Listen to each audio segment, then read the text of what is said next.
Sì, ha stravinto il presidente Trump e a differenza del 2016 quando è stato eletto presidente, del 2020 quando ha perso le elezioni contro Biden, questa volta è riuscito a parlare al popolo. Tanto è vero che i voti si vedono anche sul fronte dei latinoamericani e dei giovani, gli under 30 hanno votato Trump. Il tema adesso forse che riguarda più l'Europa, l'Italia e anche il Veneto è quello di questi dazi commerciali che lui ha lasciato intendere che applicherà, si parla di un dazio del 20% sui prodotti esteri. Ma capiremo poi quello che accadrà. Certo è che molte aspettative rispetto alla politica del presidente Trump ce le abbiamo relativamente alla guerra in Ucraina che rischia di diventare il nostro Afghanistan europeo, alla guerra in Medio Oriente e agli altri focolai di guerra nel mondo, ce ne sono 60.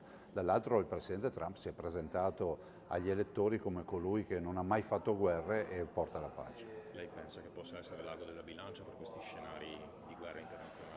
Beh, decisamente sì, immaginare di vedere gli Stati Uniti che dialogano con la Cina per chiudere le partite dei focolai di guerra è uno scenario che non è distante dalla realtà, è uno scenario però che si deve è uno scenario però che si deve attuare da subito. Va anche ricordato che il Presidente Trump guadagna 5 milioni di voti in più rispetto a Kamala Harris e ricordiamo che quando corse contro Biden ne perse 6 milioni.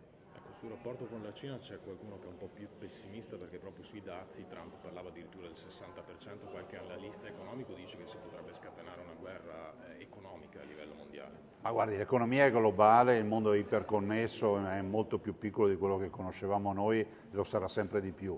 Penso che ragionare ancora come frontiere non ci aiuti. Ovvio che bisogna difendere fino in fondo i mercati affinché non ci siano concorrenze sleali o dumping dati magari da sfruttamento di lavoratori o da non rispetto delle regole ambientali nelle produzioni, cosa che accade. Teme per il Veneto qualche settore che vive anche di esportazioni con gli Stati Uniti?